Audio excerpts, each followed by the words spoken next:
Abutan, Ouais. Dadju, vous formez ensemble le groupe The Shinsekai qui signifie en japonais le nouveau monde. C'est ça. Vous êtes parti le chercher loin, le blaze. Comment vous l'avez trouvé?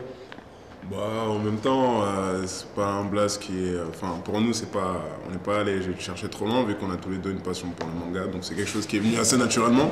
On voulait tous les deux créer un nom, enfin, trouver un nom qui était relatif à l'univers japonais. Donc, The Shinsekai, c'est venu assez vite. Est-ce que vous pouvez nous expliquer comment s'est formé le groupe, pour ceux qui ne savent pas encore? Alors, bon, le groupe se formait tout naturellement. C'est que bon, moi, je rappe depuis quand même quelques années. J'ai toujours rappé de mon côté. J'avais un petit groupe à l'époque, quand j'étais jeune. Et je rappais avec les gars de mon quartier. Et ensuite, j'ai eu l'occasion de rencontrer Dadju. Dadju, lui, bon, il commençait le son. On a fait quelques titres ensemble. Ça a bien collé. On a trouvé qu'il y avait une bonne alchimie. Et donc on a continué à faire quelques titres ensemble. Et au final, on a décidé de faire un groupe et de Shinsekai. Ok. Donc vous faites partie des dernières recrues du label Watibe. Ouais, c'est ça. Comment elle s'est faite la connexion avec le label? Bah, ça s'est fait naturellement, tu vois, comme on a grandi avec eux en fait. En vrai, c'est la famille, tu vois. Ils nous ont vus petits, et donc on se considère dans le Watibe depuis qu'on est petit, quoi, tu vois. C'est-à-dire, Tal, il a grandi avec eux, c'était dans le 9, tu vois. C'est comme le petit frère de la section, et puis moi, je suis directement le petit frère de Gims, donc il n'y a pas eu de connexion à faire, tu vois. On était déjà ensemble depuis longtemps, donc ça s'est fait comme ça. Et justement, en tant qu'artiste, donc vous êtes bien chez le label Watibe qu'on ne présente plus. Tout le monde connaît le succès de la section, le succès de Maître Gims plus récemment. Est-ce que ça, justement, ça ne vous met pas une pression supplémentaire quand vous travaillez? C'est une pression positive. C'est vrai que bon, le Watibe, c'est un label d'excellence. C'est probablement l'un des meilleurs labels de musique urbaine en France. Mais bon, à vrai dire, c'est une pression positive. Ça nous pousse à nous dépasser, à essayer de donner le meilleur de nous-mêmes. Et puis voilà, c'est une chance, puisque bon, voilà, on a des gars qui ont une très grosse expérience. Parce que bon, voilà, ils ont acquis une expérience ces 5-6 dernières années de ouf. Et donc ils nous en font profiter. Et voilà, ça crée des opportunités. Et donc voilà, non, c'est une chance aussi. Donc on va revenir au projet. Donc Shinsekai volume 1 est sorti. Il a été très bien reçu par la critique, Ouais. par le public. Ouais. Vous êtes content, vous, des retours qu'il y a eu, justement? Franchement, super content. Franchement, parce qu'on s'attendait pas à ça, tu vois. Parce que on a travaillé The Shinsekai et on a sorti un projet assez vite, tu vois. C'est-à-dire que les gens connaissaient The Shinsekai depuis peut-être 6 mois avant la sortie du volume 1, tu vois. Et on a sorti ce projet pour montrer aux gens ce qu'on savait faire, tout ça. Et tâter un peu le terrain, tu vois. Et on n'avait aucune idée de l'accueil qu'on allait recevoir. C'est-à-dire qu'on a balancé un truc, mais on ne s'est pas dit « Ah, on va faire ça » ou « Ah, on risque de faire ça », tu vois. On a juste balancé pour voir ce qu'on valait, tu vois. Et puis, ça a été super bien accueilli. Les gens, ils ont adhéré au projet. On a pu faire la tournée, les premières parties avec Section d'Assaut. Et les gens chantaient, là, ils chantaient nos musiques et tout. Donc, franchement, c'était un très bon accueil pour un groupe qui venait juste d'arriver. Franchement, c'était que du positif. D'accord. Et comment vous le définissez, en fait, le projet? C'est un album, une mixtape, un EP? C'est C'est plus ou moins une carte de visite. une carte de visite. Ouais. C'est une carte de visite. C'est Un pré-album. Comment dire, on a essayé de montrer tout ce qu'on avait la possibilité de faire et tout ce qu'on savait faire surtout. C'était vraiment une carte de visite parce que les gens ne nous connaissaient pas. Et on a vraiment voulu s'imposer, marquer une couleur et une identité Shinsekai. D'accord. C'est une carte d'identité. Volume 1, c'était le recto. Et là, c'est le verso. Voilà, donc là, il y a le volume 2 qui arrive, justement. Voilà, le 13 janvier, il arrive le 13 janvier. D'accord. C'est un autre niveau, c'est toujours le délire Shinsekai, pour ceux qui nous connaissent déjà depuis le début. C'est Shinsekai, le volume 2, il est quand même un peu plus rap que le volume 1, mais on est toujours dans notre univers, on touche vraiment à tout style de musique, tout ce qui nous plaît, tout ce qui nous passe par la tête. Et donc voilà, c'est un très gros projet, le 13 janvier dans les bacs. Et du coup, donc là, c'est le volume 2 qui arrive, qui sort quelle date vous avez dit? Le 13 janvier. Le 13 janvier, d'accord. Avec qui vous vous êtes entouré justement pour préparer ce projet?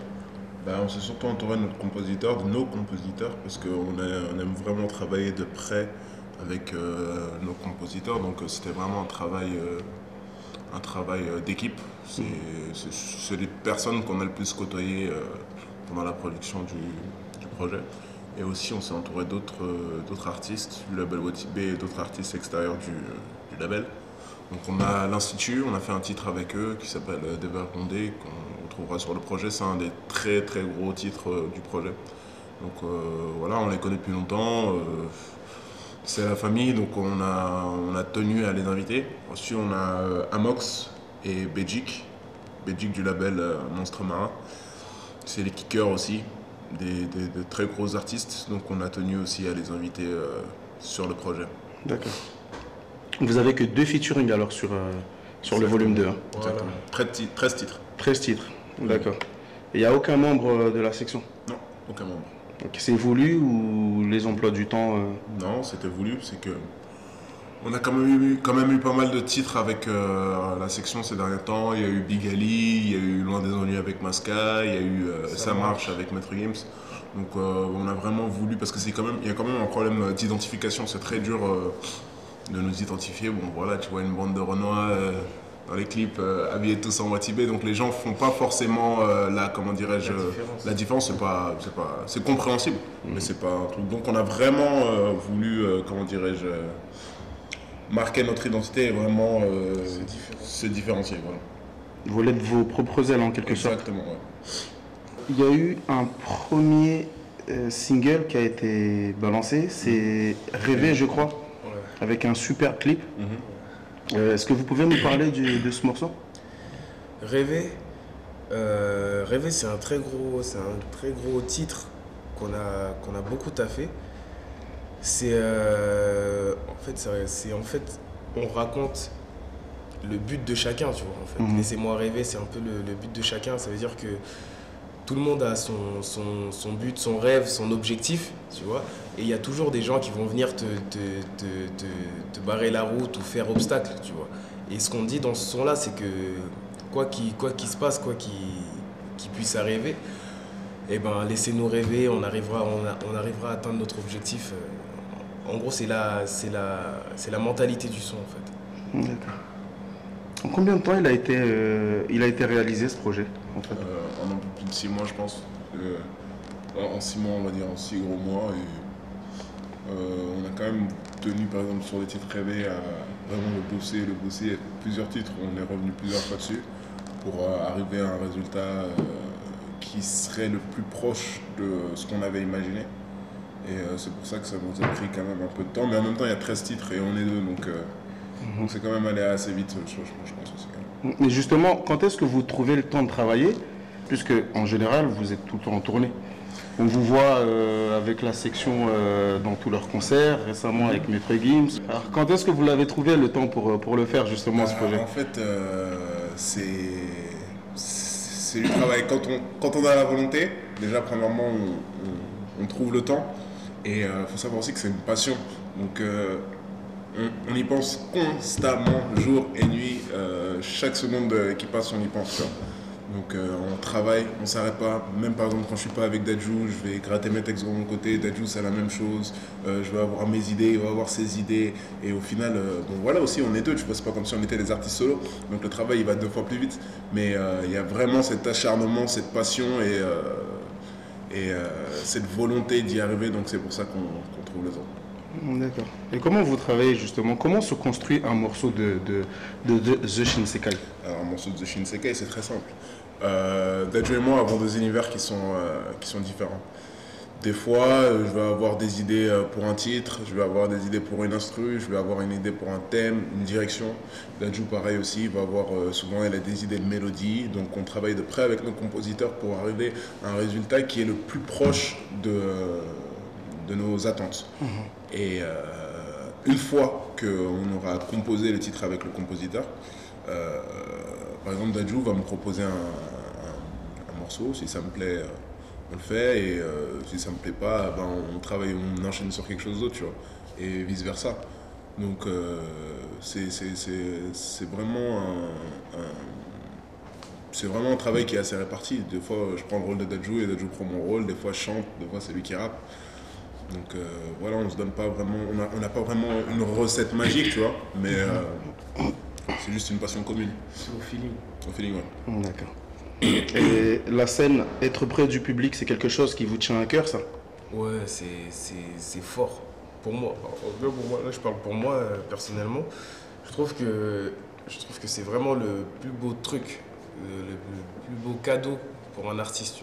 C'est-à-dire, c'est un truc qui est sorti de ta tête, tu l'as fait, tu as composé, tu es allé en studio, tu as fait ceci, cela, tu as fait le clip, et tu arrives devant le public en concert, et les gens chantent ça avec toi, franchement, c'est magnifique, c'est un truc de ouf, franchement. En faisant les premières parties avec Section, c'est ça qu'on a vu, que les gens chantaient nos sons, tout ça, et il n'y a rien de plus beau. C'est un gros cadeau et beaucoup d'encouragement pour un artiste. D'accord, une question un peu plus personnelle pour toi, qui est, si j'ai bien compris, donc le petit frère de Maître Gims, Ouais. qu'on ne présente pas, qu'on ne présente plus, bien sûr. Ça fait quoi d'être le petit frère de Gims quand on connaît tout le succès qu'il a depuis ces 5 dernières années dans l'industrie de la musique? On le vit comment? Bah, écoute, je le vis normalement parce que lui, personnellement, il n'a pas changé. Tu vois. C'est-à-dire que quand on rentre, c'est les mêmes blagues, c'est les mêmes trucs. On regarde les mêmes choses tout comme avant, les mêmes mangas, tout ça. En vrai, quand on rentre, il n'y a rien qu'à changer. Tu vois. Après, Maître Gims est devenu beaucoup plus populaire, c'est vrai. Après, je te dis la vérité, il n'y a rien qui a vraiment changé. Tu vois. À part plus de gens qui me disent qu'ils le connaissent ou passe-lui le bonjour, sinon... Mais ça te fait pas peur, ça, d'être le petit frère de Gims, justement, artistiquement parlant? Pas du Parce tout. qu'il a mis la barre très très haute quand même. Pas du tout. Justement, c'est mieux. Tu vois. C'est mieux que Gims soit au top plutôt que je le dépasse et qu'il soit pas si fort que ça, tu vois, en vrai. C'est-à-dire qu'il est en haut, c'est-à-dire qu'il me pousse à faire mieux, tu vois. C'est-à-dire que comme lui, il a mis la barre là, je dois absolument mettre la barre là-bas, tu vois. Je suis obligé. Je suis attendu, ouais, attendu au tournant, mais je suis un challenger. J'aime bien ça aussi, tu vois, le défi c'est un défi à relever. Il faut faire mieux que ce qui a été fait là, machin. Et c'est ce que Shinsekai fait, l'objectif de Shinsekai, c'est aller toujours plus haut, faire toujours mieux. Donc si lui il a fait ça, nous on doit faire aller plus loin et tout. Donc non, franchement c'est vraiment bien qu'il soit à ce niveau-là. Ça nous donne de la force et puis pour moi comme pour Tal, et puis on va continuer le but c'est de surpasser tout le monde, hein, finir numéro 1. D'accord. Si vous aviez un conseil à donner aux jeunes artistes qui débutent, parce que finalement, vous, ça fait pas très longtemps que vous êtes dans le game, comme on peut dire. Vous avez eu une ascension assez rapide quand même. Qu'est-ce que vous leur direz à ces jeunes qui veulent se lancer dans la musique? Moi, je dirais, croyez en vous, travaillez et surtout soyez vous-même. Parce qu'on a toujours comment dirais-je, ce préjugé sur le rap, il faut être comme ci, il faut être comme ci, il faut être comme ça pour faire du rap, il faut avoir tel vécu, faire telle chose. C'est des conneries ça pour moi.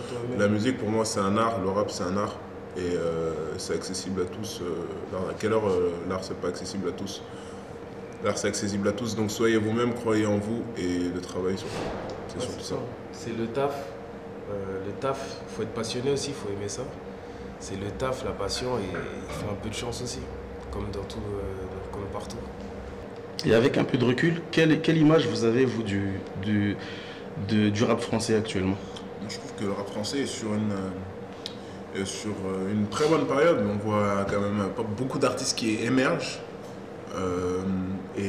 Ces derniers temps, avec l'arrivée de Section, on pensait que voilà, il fallait faire que des betus pour s'en sortir et pour avoir une certaine exposition, mais pas. Quand je vois des artistes comme Caris, par exemple, qui restent dans ce qu'ils savent faire, tu vois, et qui réussissent, je trouve que c'est une très bonne chose, tu vois. Et donc ça veut dire qu'il n'y a pas qu'une seule recette, tu vois, pour pouvoir réussir dans le rap aujourd'hui. Donc non, je pense que on est sur une très bonne période dans le rap. Il y a eu pas mal d'artistes qui ont émergé. Il y a eu des ventes qui étaient assez impressionnantes pour des artistes qu'on n'attendait pas, tu vois. Donc ouais, non, le rap français est sur une bonne période, je pense, à mon avis. Il est beaucoup plus exposé, alors qu'on sait que habituellement le rap c'est un genre musical qui est boudé par les grands médias. Ouais, bien sûr, c'est sûr. Donc j'ai l'impression que... Je pense pas que le rap soit totalement intégré, totalement accepté par les médias, enfin l'ensemble des médias grand public au jour d'aujourd'hui, tu vois. Je pense que ça viendra, je pense que c'est quand même beaucoup mieux que ce qu'on pouvait voir il y a 20 ans de ça. Donc je pense que c'est une évolution qui se fait lentement, mais c'est une évolution qui est en marche. Et je doute pas que dans 10 ans, les choses seront complètement différentes. Qu'est-ce qu'on peut vous souhaiter pour ce projet?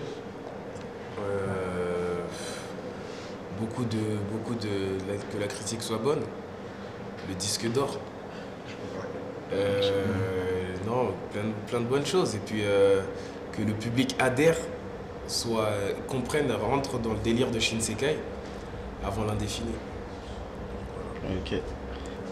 Salut, c'est The Shinsekai et vous êtes sur Buzz de Fou, le site numéro 1. Prêt.